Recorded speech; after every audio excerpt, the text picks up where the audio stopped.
Hello, and welcome to International Indulgences, a podcast about food and the culture surrounding it.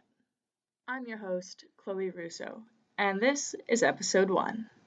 Since this is my introductory episode, I thought it would be a good idea to interview myself rather than to interview somebody else.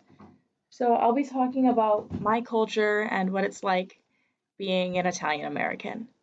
4 or 5 generations ago, my family immigrated to the United States from Caserta, Italy, which, if you know anything about geography, is about 45 minutes inland of Napoli, which is on the coast. And the only way to get to Caserta is by taking a train to Naples and then renting a car and driving, because it's a very small village. Being that I'm Italian, I love pasta.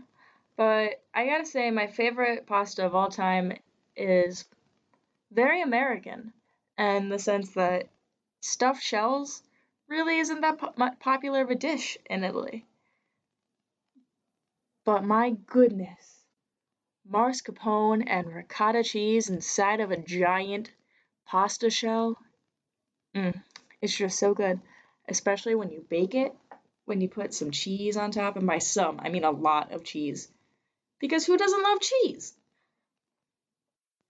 Eating dinner with my Italian family is fairly difficult because I usually end up having to make my own pasta sauce or my own meal entirely because my family isn't vegetarian like I am. Many of the Italian meals that I loved to eat before going vegetarian, I can't eat anymore, or if I do eat them, I have to replace them with a meat alternative.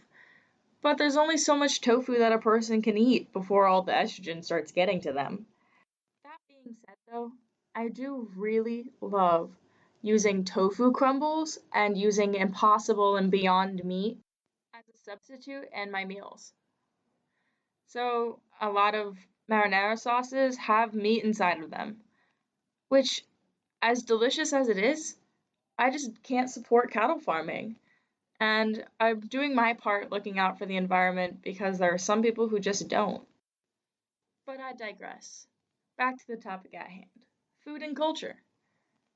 Many people think that food is almost entirely based around someone's culture, but I think it's also based off of just how you grow up.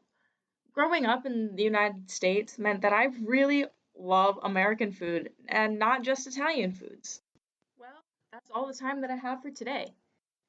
Tune in next week for episode 2 on Venezuelan foods.